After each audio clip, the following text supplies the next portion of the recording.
Love, it has been good to me this time around. Things were ever bound to change when it was found. Sugar never tasted sweeter on my lips. My heart is now intact and I can find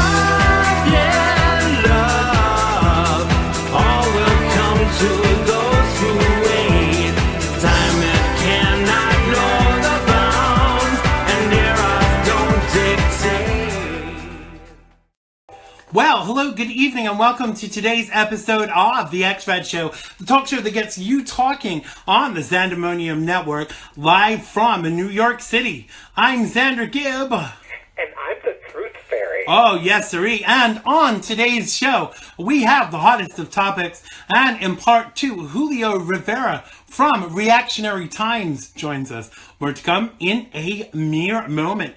Now you can tweet us. The tweet dates are on the Xrad Facebook show page for today.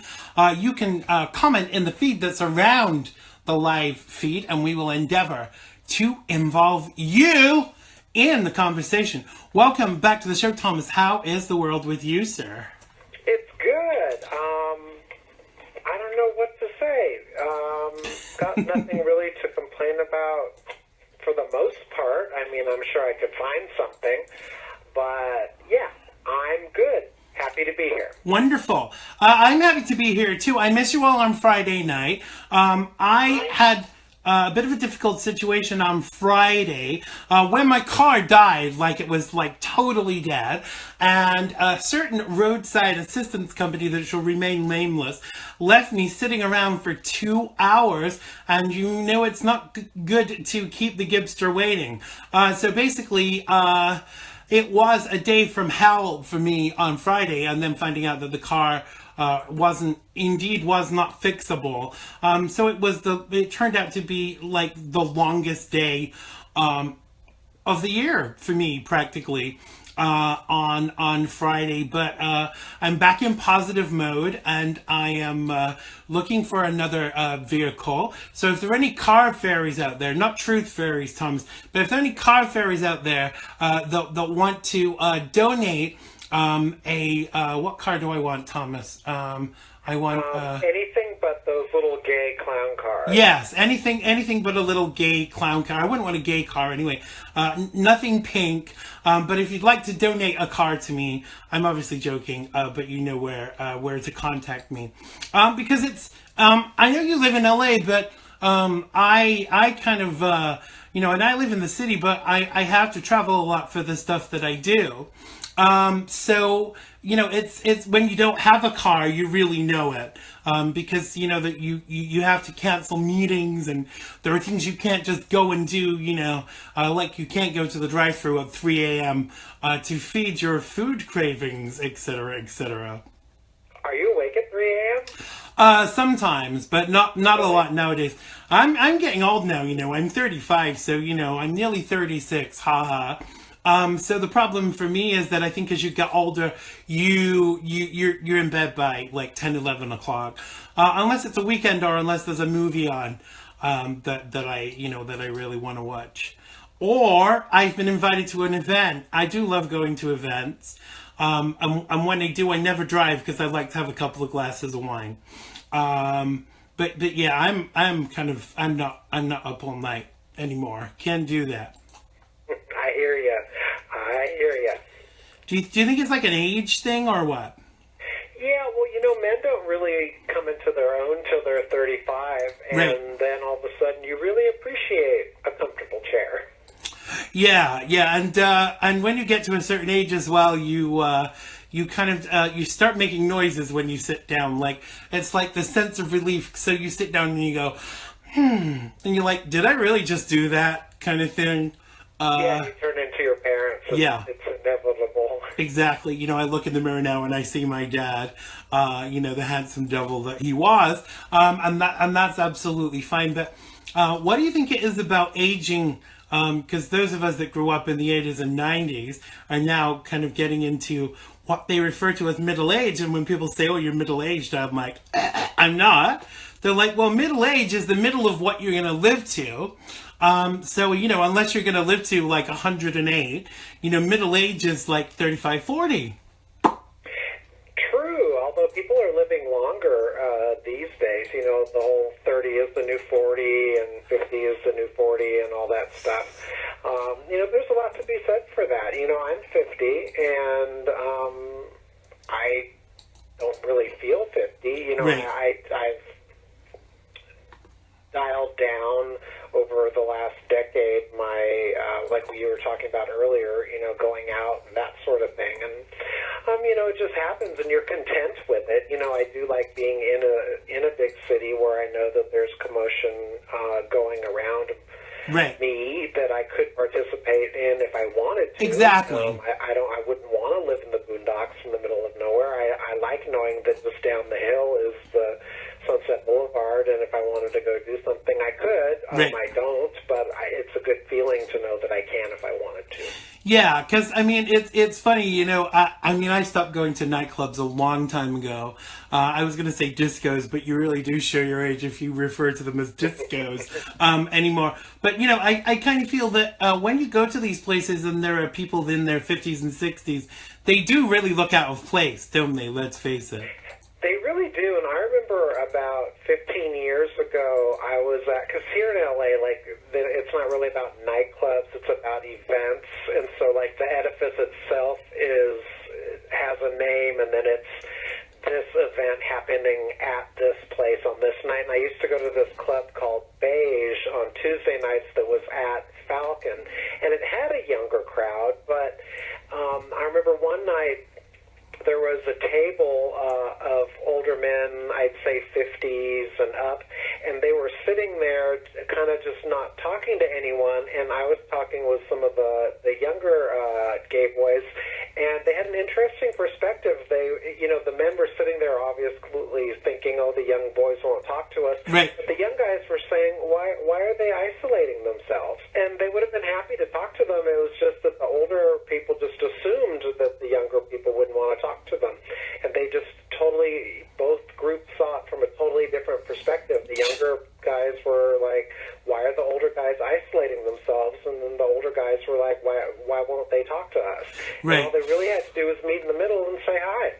Absolutely, and I went a few years ago. I went to a club, and I was described as a chicken hawk. So that was it. I was never. I mean, I like chicken, but don't call me a hawk. I just want to say hello to a few people in the live feed. First of all, if you are having problems with the video, it's unfortunate, but we have no control over it.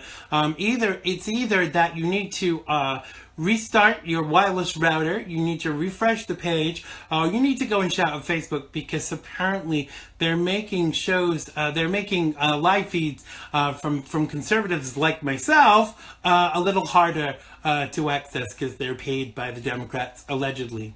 Watch the show. That's so messed up. It is. It totally is.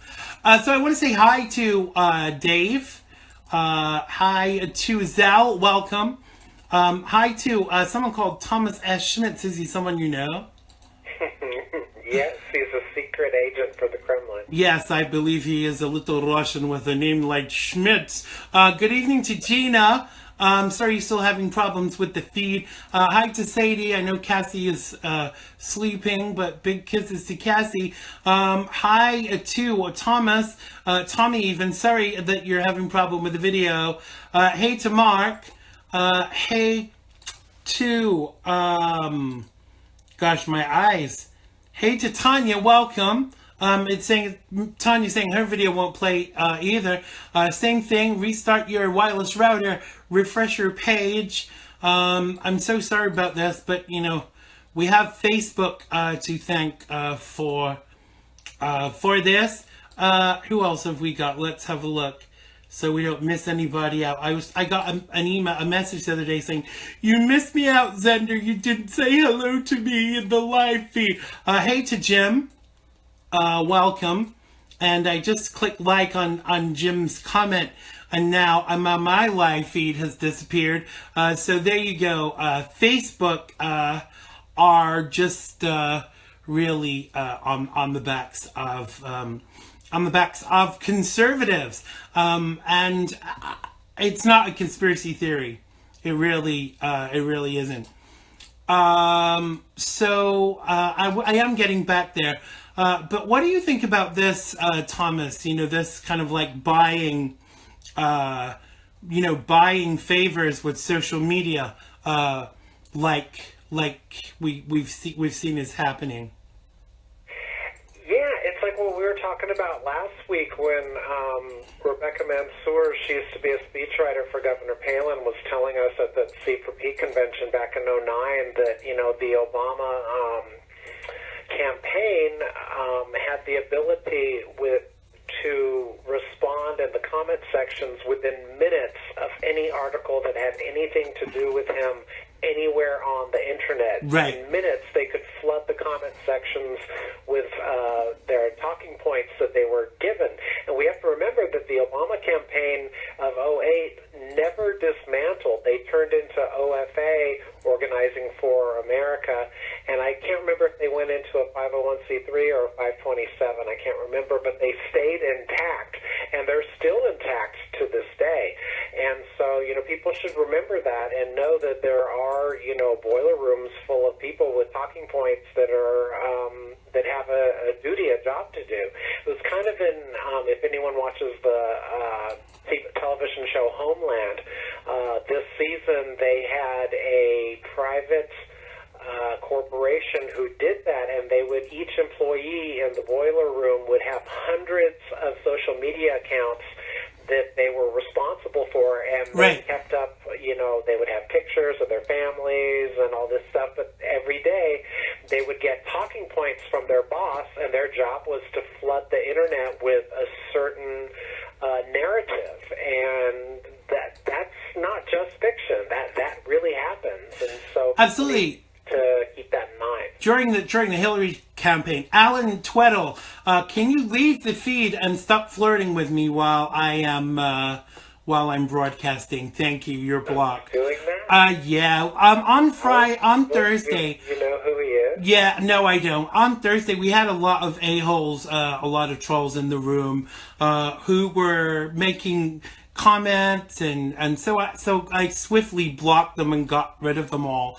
I really don't care who sent them or why they're there, but, you know, if you don't want to join in the show, if you don't want to join in or you don't want to listen, then go away and kind of, you know, leave it open for those that do. Hey, Samuel, welcome.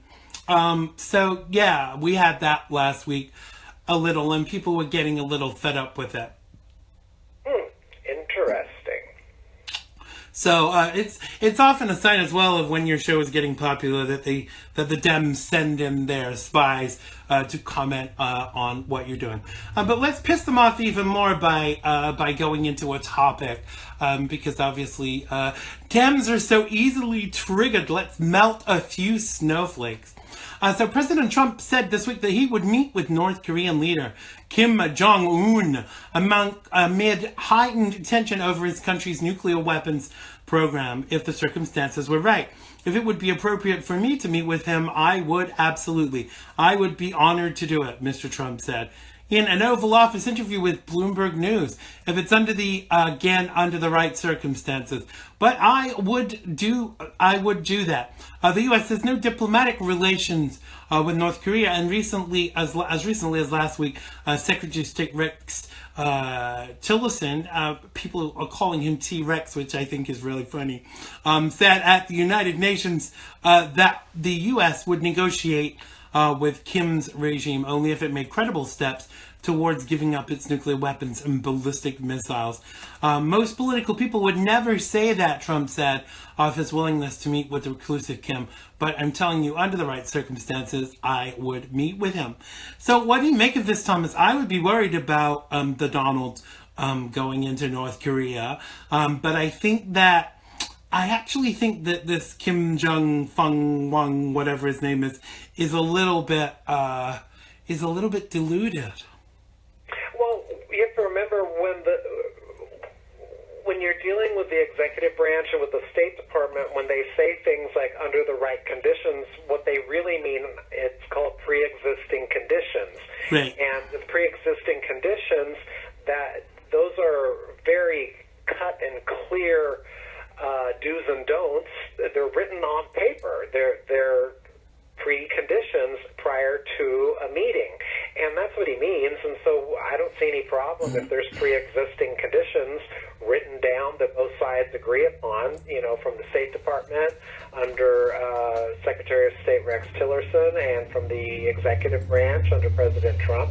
And then with Kim Jong-un over there in North Korea, they agree on the pre-existing conditions and then they go for it. And who knows, we don't know what's going on. We've been incommunicado with North Korea since, around Carter, maybe Clinton, around then. So it's been 30-odd years since we've had discussions with them. And so, if the pre-existing conditions are concrete and well-meaning and meaningful, then it's a good thing. Maybe the meeting could be in the United States. Was that President Obama was willing to meet with people without pre-existing conditions. And so that's the big difference that no one, of course, is talking about because it's more salacious to commit the sin of omission and to leave pre-existing conditions out of the narrative. Right. It's more salacious and negative to talk about it that way, but that's a big difference. President Obama was willing to meet with horrible dictators without pre-existing conditions, and President Trump is willing to meet with horrible dictators with pre-existing conditions. Right. So it's another teachable moment to show people the difference between leading from behind and leading from the front lines, which our current administration is doing. So it's a good thing. It totally is. But I would want his safety ensured. Let's have it on American ground or neutral territory, because it's kind of interesting how my I was going to say affection, but that's not such a bad word, for the Donald has grown and changed. Because when he first threw his hat into the ring, he wasn't my favorite candidate. Unlike everybody else, I'd seen this TV version of him that was basically, the guy that says you're fired, that we're not supposed to like anyway. But then we all had to break it down again and see the real Donald Trump rather than the character of Donald Trump that we've been led to see. And those of us that are patriotic Americans and that do support him get a little pissed when people are kind of negative about him and anti. It's okay not to like him, but when people are negative and are not very nice about him, I kind of find myself having to say something. So, but someone's got to be protective. Someone's got to be protective for him, haven't they? Oh, definitely, yeah. And, that's what the Secret Service and the CIA are for. They take care of that.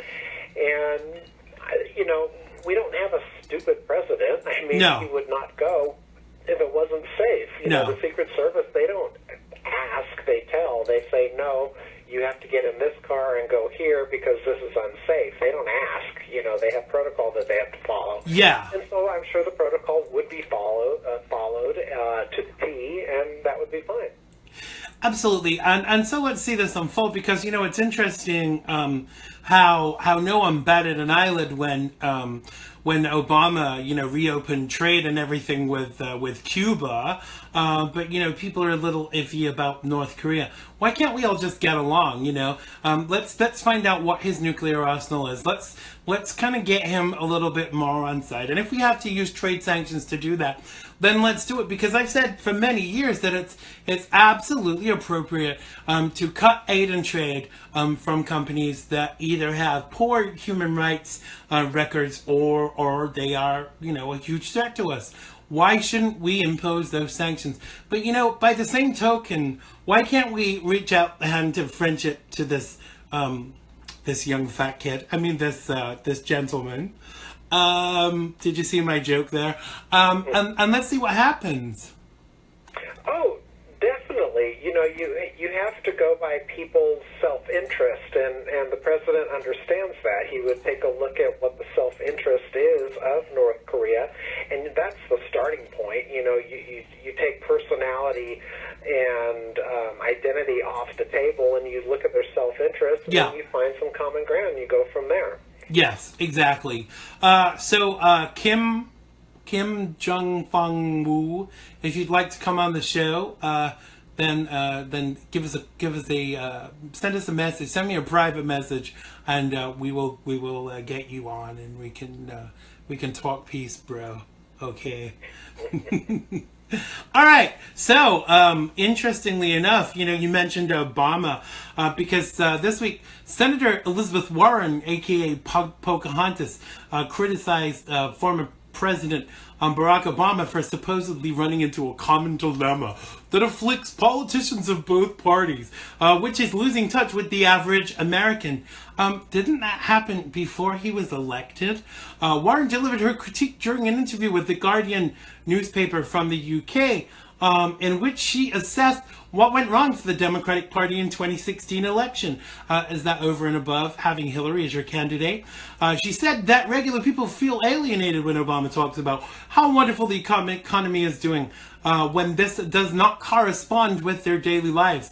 I think President Obama, like many of my friends in both parties, talks about a set of big national statistics that look shiny and great, but increasingly have giant blind spots, she said. Then she said, and the GDP unemployment, sorry, I had to throw that in, no longer reflected the lived experience of most Americans.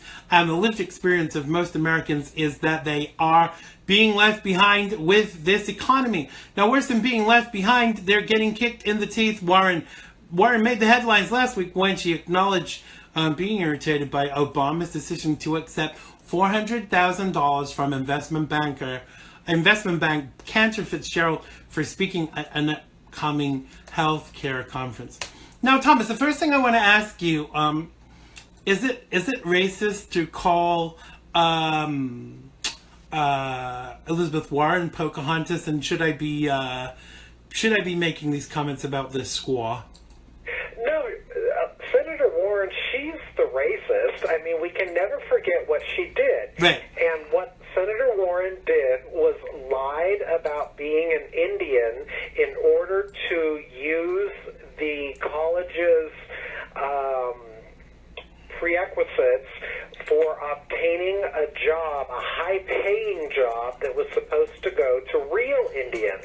So she lied about being an Indian and cheated real Indians out of a high-paying job. So if anyone wants to apply the term racist to anyone, it goes to Senator Warren. Senator Elizabeth Warren is a racist. Right. Well, I wouldn't disagree with you, and kind of ticking the box that you're Native American to get cheap college is something that she wants everyone to forget about as well. There is so much dirt on the Democrats, and I don't know why, but people tell me about it, like our friend Wiggy Waters, who's diverted special interest money to her husband's bank, the bank that Thomas was telling us about recently that shows preferential treatment to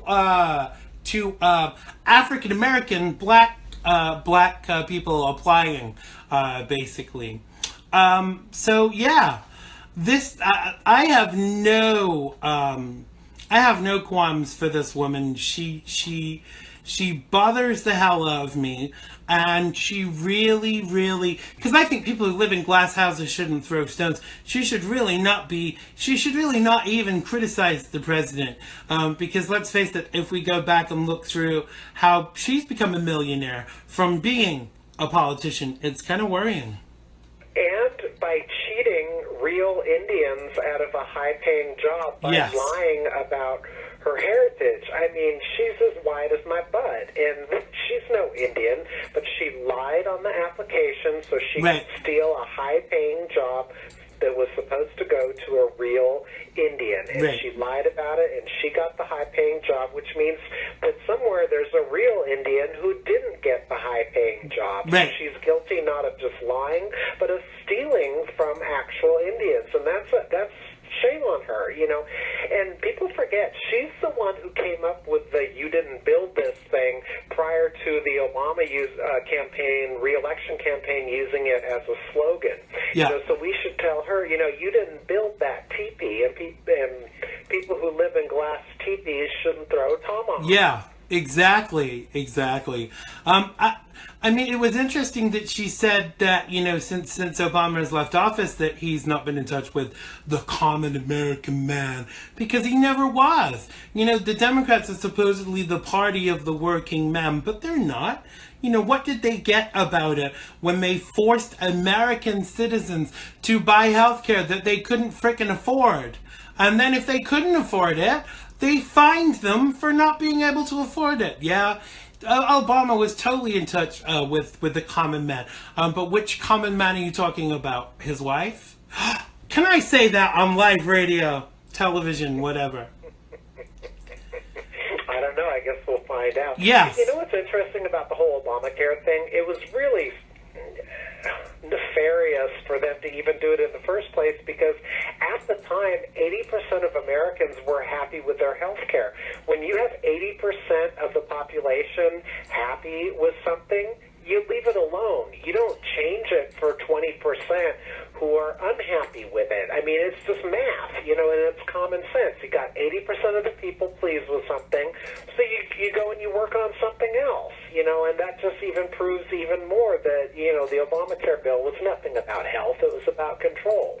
I mean, when you think about it, when he talks about his legacy, I think at the end of the period of someone's presidency, we should look at what they said that they were going to do and what they actually achieved. Because he achieved a lot of things, but did them really badly. You know, he achieved healthcare, but the package was crap.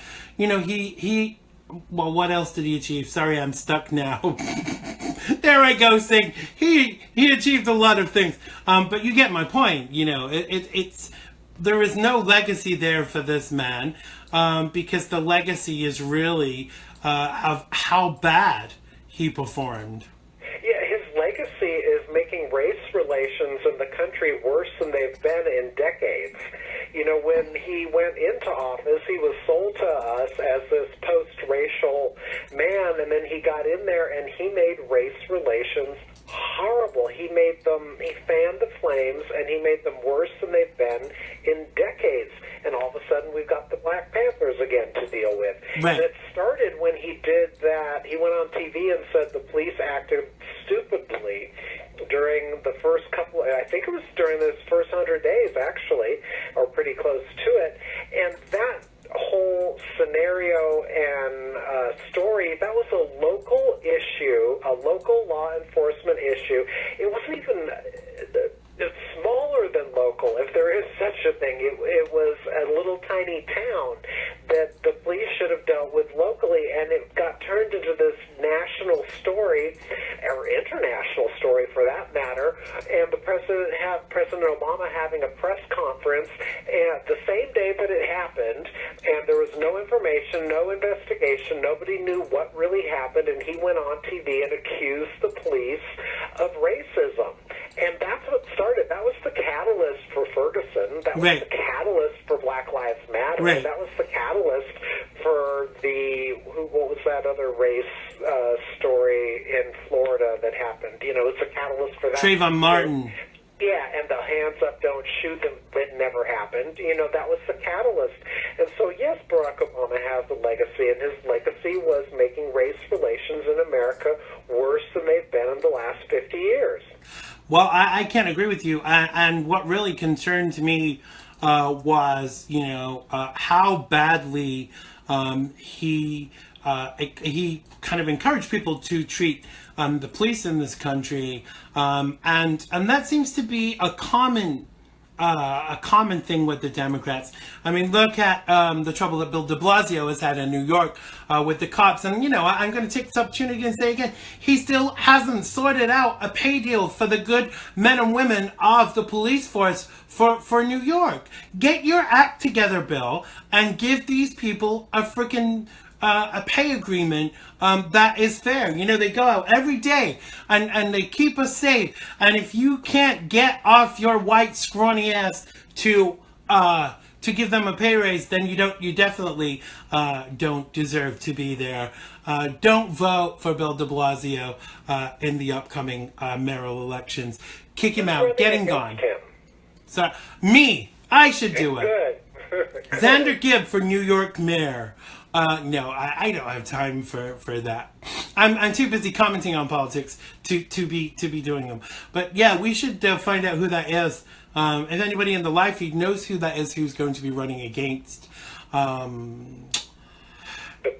Bill de Blasio, let us know. I don't know if we've got time for this last story, but I want to mention it very quickly because Julio will be calling in very soon.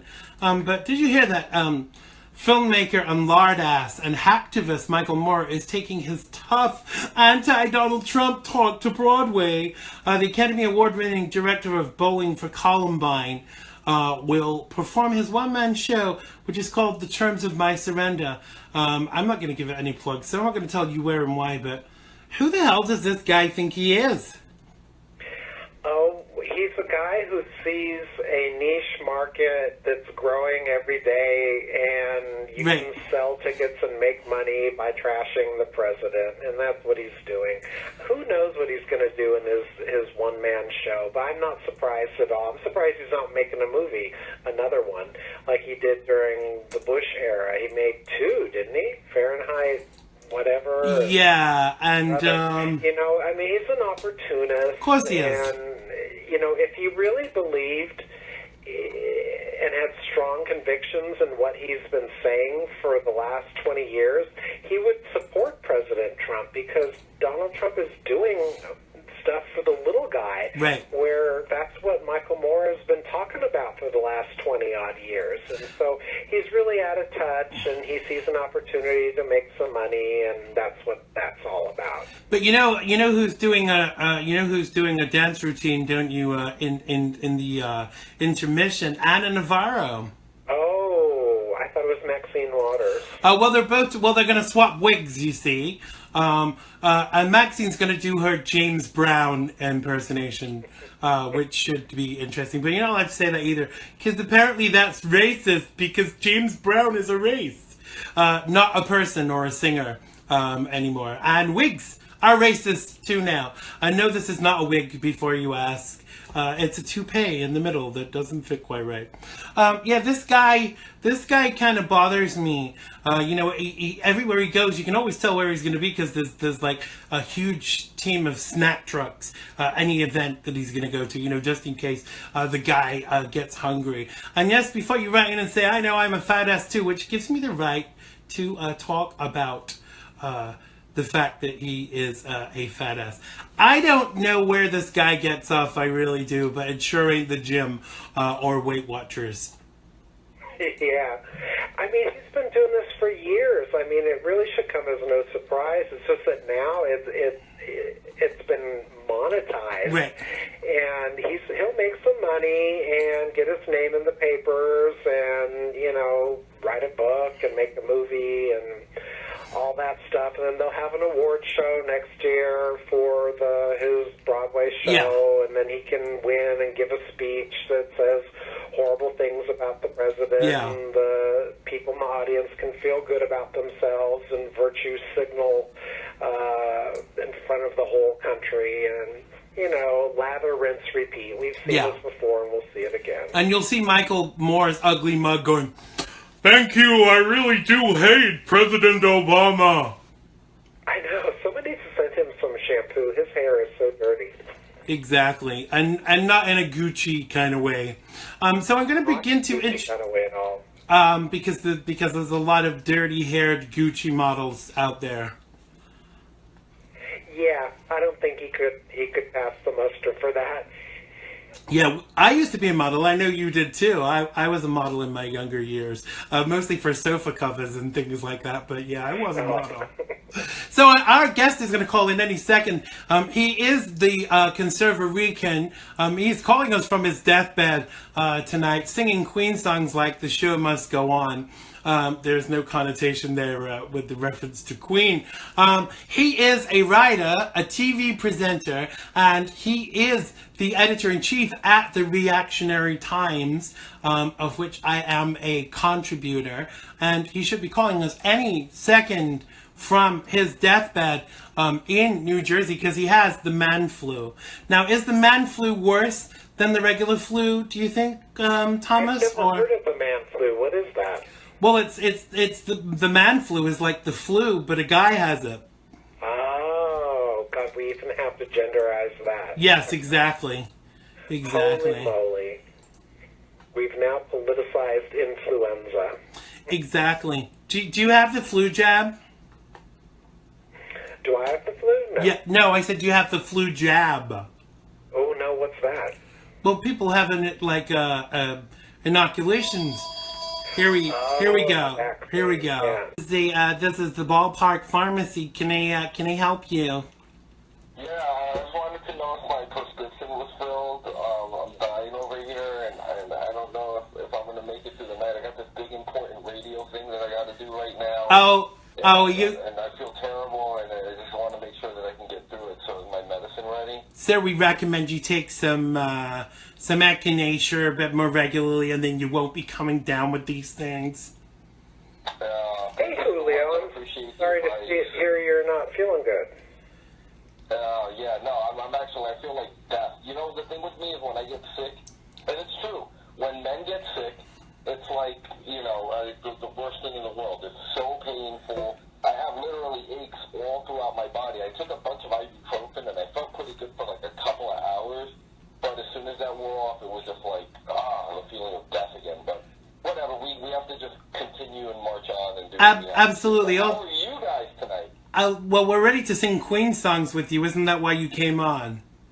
Exactly, yes. Right now you can sing Another One Bites the Dust for me. Yeah. I'm pretty much there. Yeah, I know all the words to Fat Bottom Girls, but we won't go into why. So let's jump right into our first topic. It was the White House Correspondents' Dinner this week, and as President Trump already indicated earlier on in the year, was that he wouldn't be going, and why would one want to go to eat with a bunch of assholes who had talked crap about you for the past 3 years and said nasty things about your wife, but you didn't go, and good on him for not going, but there was a mixed reaction to that. What do you make of this, Julio? Was he right not to go? Was he right to stand by his principles? And what do you think these journalists learned from his non-attendance? Well, listen, it exactly is his prerogative to not go. And he did the right thing by not going. Because you know what? Right now, he won. He's holding all the cards. He can tell these guys, in essence, to go screw themselves. Yeah. You know, his presence there actually delegitimizes that entire, or his presence not being there kind of delegitimizes that entire press corps. Because they're not even journalists anymore. Let's face it, none of these guys have integrity anymore. It's very few and far between the actual journalists that are covering this administration impartially. They all have an agenda, and why should he throw himself in that shark tank for? He has nothing to gain from it. So I think it was brilliant. I think it was even more brilliant that he held his own rally in opposition to it, and he was able to, and continue to pile on as he has been since he's become president on this phony media, this fake news media that's going out and trying to hit him at every turn with, without having any legitimate reason to. Absolutely. But what would you say? Would you agree with that, Thomas? Oh, absolutely. At President Trump's Pennsylvania rally, he had more people, he had better people, and over at the Nerd Prom, they had a Muslim comic who I heard bombed. So I think it was a good idea for him not to go to that at all. I'm intrigued. What kind of jokes can a Muslim comedian make? Oh, he kept saying things like, "Where's Steve Bannon, I not see him, Nazi. I mean, just stupid stuff like that. And oh, ha, ha, ha. And then he said Donald Trump wasn't here tonight. He was in Moscow. Oh, that's so funny. Yeah, the Muslim comic bombed. I would love to. I don't know about you guys, Cultural but appropriation, isn't it? I would love to see a Muslim comic that kind of, told jokes about Muslims, like, Exactly. Like how many Muslims does it take to unscrew a goat? yeah. Wait, how many I what? don't know. How many Muslims does it take to unscrew a goat? How many? I don't know. I don't know either. That's why these are the answers we need. Yes. So if there are any Muslim comics on there, private message me and we will get you on the show to talk about how ugly those 72 virgins are that are waiting for these suicide bombers. Have been like the victim of acid attacks, probably. Yeah, exactly. That would be kind of their just desserts. Doesn't this show you with the president that he kind of stands by his word? Because I think a lot of people say, "Oh, I won't do this," and then they cave. But we don't have a president that caves to media pressure, do we? Thank God. Well, I don't know. I look at it like, as far as media pressure, sure.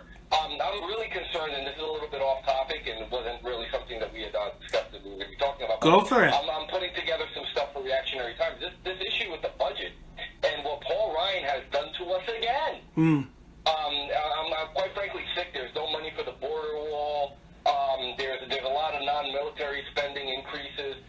This is really kind of like insane again. I hope that Trump holds the line. Listen, he doesn't have to sign these things into law necessarily.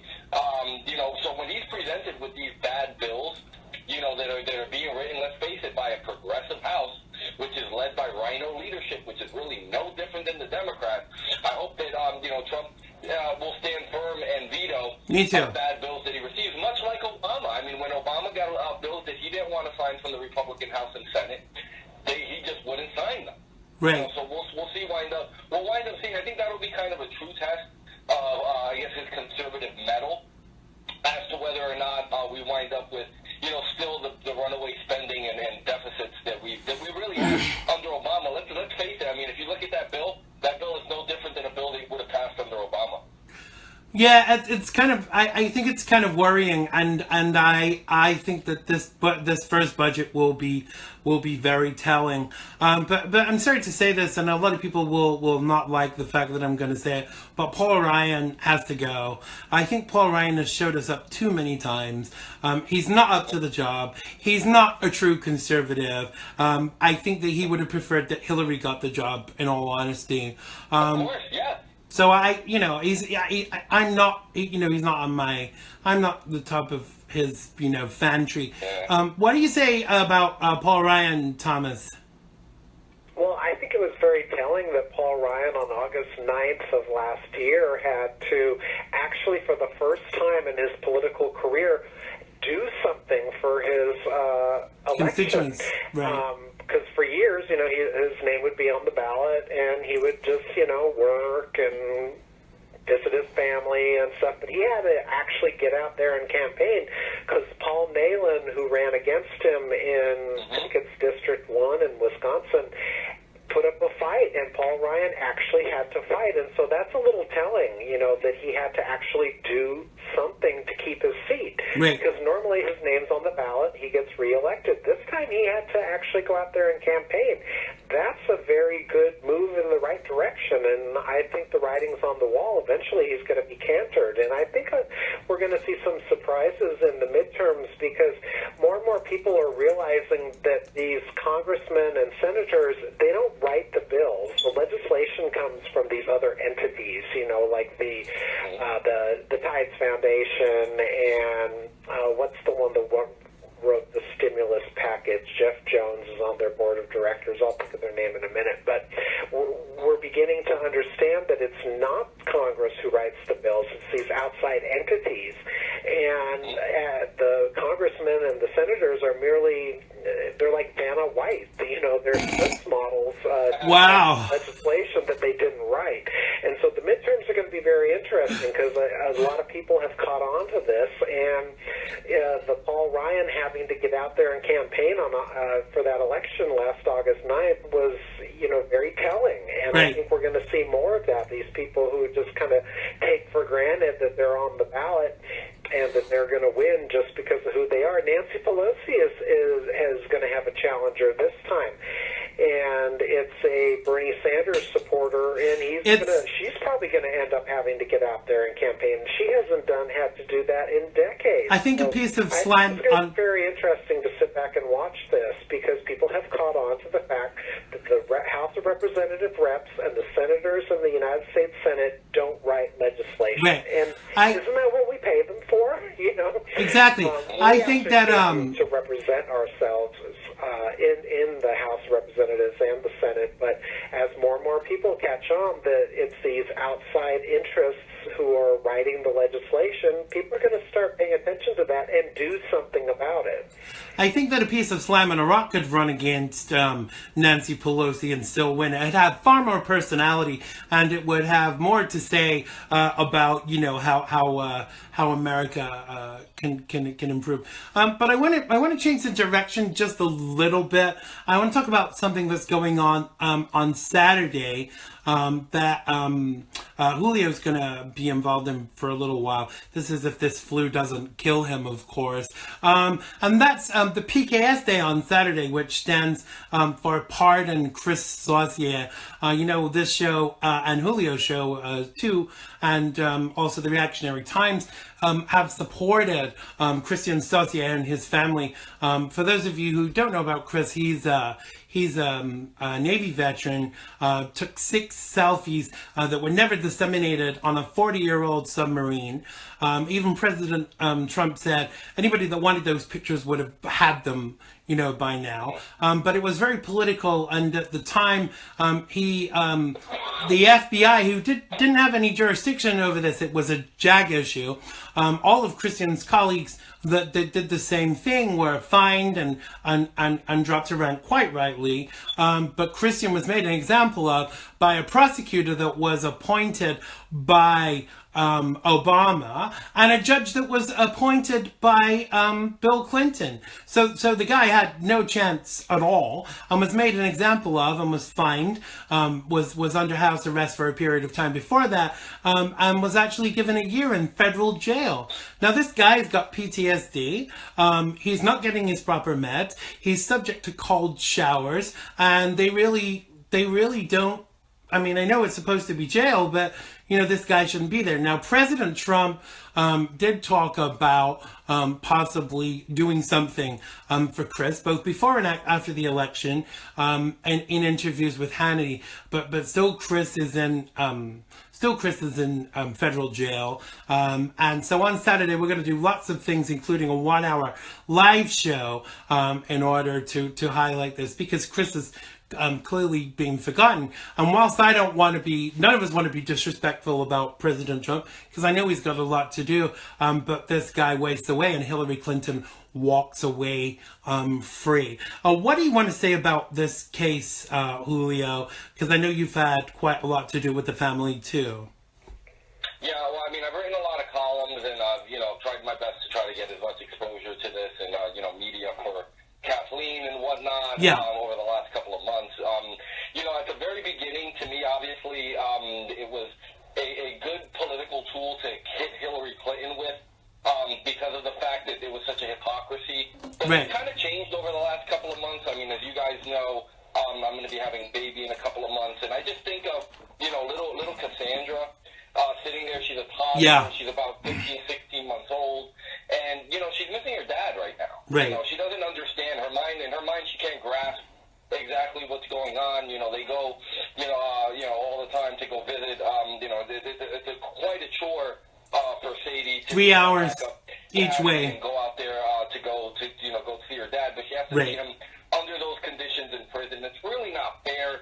The fact of the matter is that, it should have been handled by non-judicial punishment on the base. What's referred to as captain's mass, where you basically, would have resulted, something that would have been along the lines of a reduction in rank, as you stated previously, a fine, and really nothing more. This was so It was. Interesting thing too, and this is something I think this should be looked into a little deeper.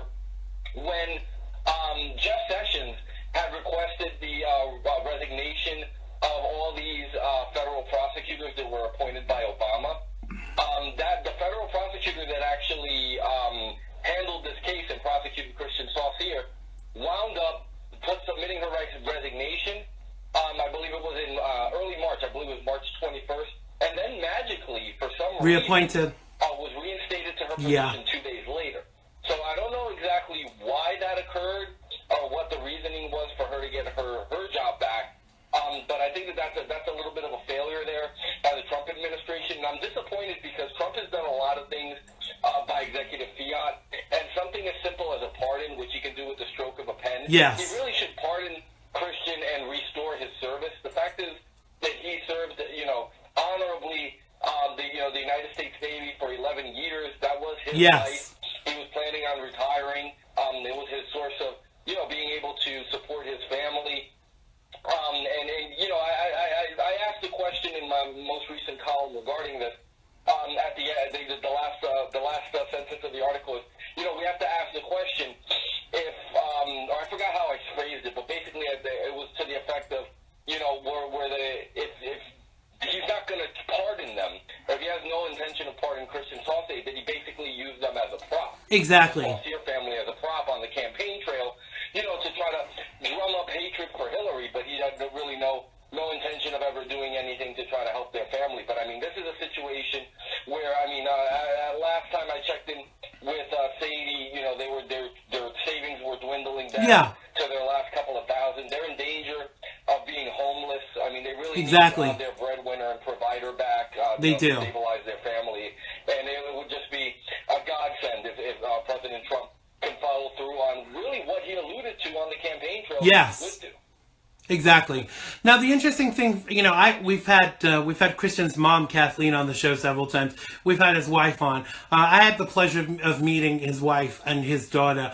And in the time I spent with them, his daughter asked for her dad, I lost count. And that makes me very sad, considering that, I have to say, if he'd have been given a slap on the wrist and a demotion and a fine, I would probably not even know what this guy's name is now, because I would say, well, you did that and you were punished appropriately. But he has been treated outside of the field of what should have occurred. This should have been dealt with internally by the Navy, and Jack should have dealt with it. And as a result, this family are on their uppers. They're living basically on charitable donations right now. They can't get anything from the state. Like Julio said, they're going to lose their house. So we're going to spend the day on Saturday. We're going to have a 1 hour live show. We're going to get people to do a tweet-a-thon to the president. Respectful tweets only, please. We'll share the link before the end of the show as well for the day on Saturday.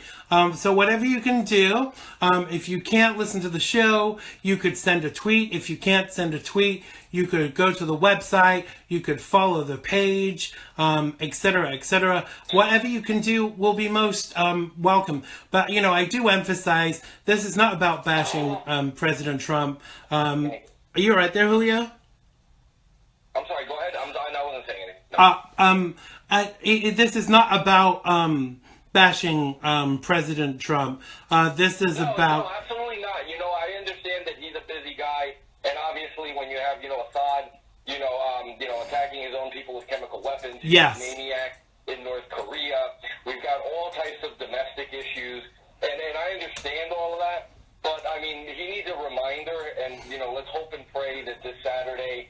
And, all the attention that we're, going to be brought to it on Saturday. Yes. It finally kind of makes it click in his mind that, this is something that, he sent and kind of gave us the impression that he was going to do something about it. Yes. And, fix this injustice, and hopefully he'll follow through on it. Yeah, and I think it's imperative that both he and Sean Hannity prove wrong the people that are saying that they only use this for their for mileage for, Sean for his show and the Mr. Trump for his campaign. I'm sure that that's not the case, but it's important to follow through.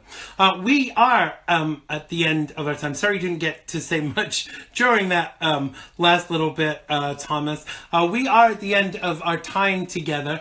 First of all, I would like to thank our guest for calling on his deathbed, the one, the only, the fabulous Mr. Julio Rivera. Tell people where they can find you, Julio. Not the pharmacy you're hanging out at. www.reactionarytimes.com. Reactionary Times TV will be debuting in June. Yes. And my major columns are Newsmax, The Austere Constructionist on Newsmax.com, rightwingnews.com/Julio Rivera, Politichicks/Julio Rivera. That's where you can read and find out all kinds of interesting political things. Absolutely. Get well soon, Julio.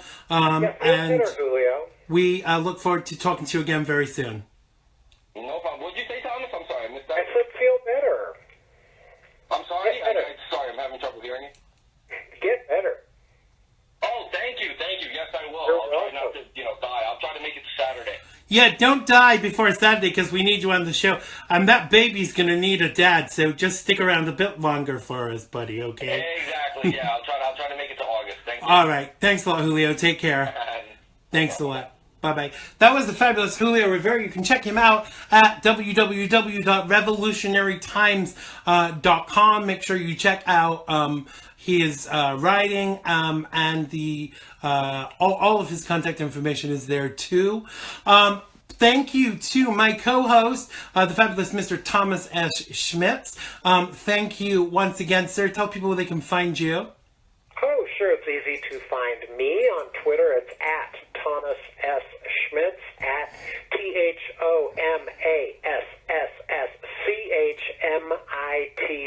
at Thomas S. Schmitz.